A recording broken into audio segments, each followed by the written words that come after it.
آ گیا ہے, جیسے کہ نون ساکن کے بعد تا آ گیا ہے, با آ گیا ہے, جیم آ گیا ہے, اس طرح کے, تو پھر وہاں ہوگا اخفا. یہاں ہو رہا ہے اخفا, یہاں ہم کریں گے گنہ. اخفا تجوید کا ایک قاعدہ ہے. ان پہ گنہ ہوگا, انتا.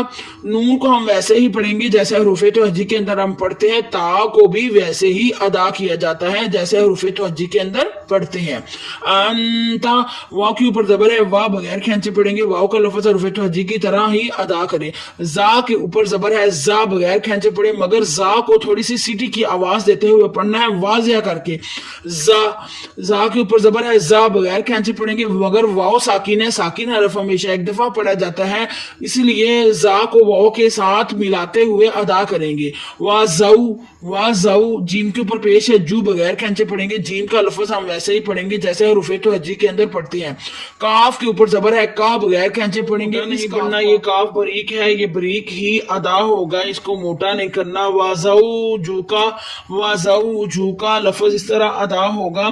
آگے چلتے ہیں تو آگے حمزہ یہاں ہوگا حمزۃ الوصل. حمزہ حذف ہو جاتا ہے, جب حمزۃ الوصل ہوتا ہے تو حمزہ حذف ہو جاتا ہے, ختم ہو جاتا ہے. کاف کو ملائیں گے ہم لام کے ساتھ, کیونکہ لام ساکن ہے, ساکن حرف ہمیشہ دوسرے حرف کے ساتھ مل کر پڑھا جاتا ہے. کاف کو لام کے ساتھ جب لفظ ملایا تو کل بنے گا, بغیر کھینچے پڑھے کل, اور لام کا لفظ ویسے ہی پڑھے جیسے حروف توجہ کے اندر ہم پڑھتے ہیں.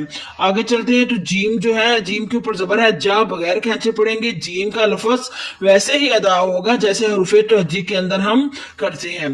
آگے نون مشدد ہے, نون مشدد, میم مشدد پر گنہ کیا جاتا ہے, ایک الف کی مقدار کھینچ کر گنہ کریں گے. جانا نہیں پڑھنا, اب شاد والا حرف تھوڑا سا دبا کر پڑھیں گے تو لفظ صحیح طرح ادا ہوگا.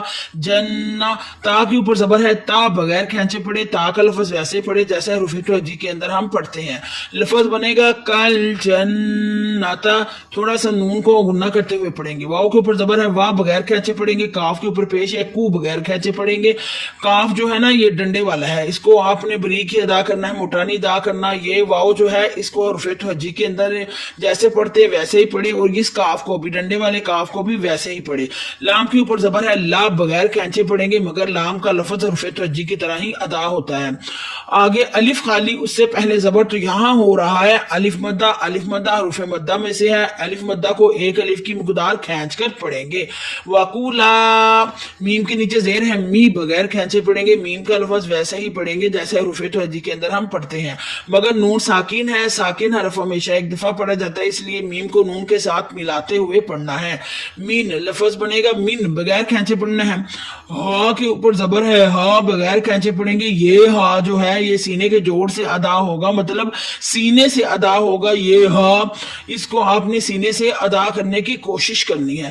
الف خالی, اس سے پہلے زبر, تو یہاں ہو رہا ہے الف مدہ. الف مدہ بھی حروف مدہ میں سے ایک الف کی مقدار کھینچ کر حروف الف مدہ کو پڑھتے ہیں. مین ہا. آگے دیکھتے ہیں تو نون ساکن, اس کے بعد آیا ہے ہا.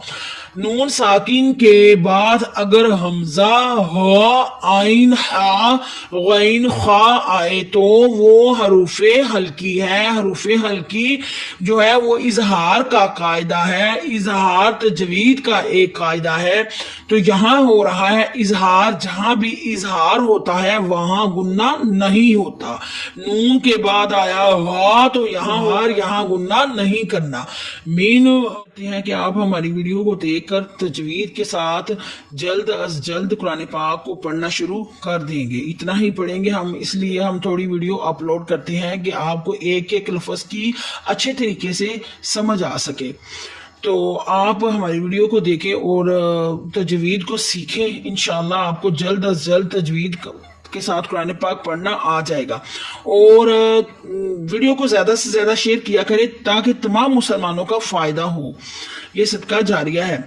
اللہ مجھے حق کہنے کی اور آپ کو حق سننے کی توفیق عطا فرمائے. سبحان ربک رب العزت عما یصفون وسلام علی المرسلین والحمد للہ رب العالمین. بہت شکریہ. خدا حافظ.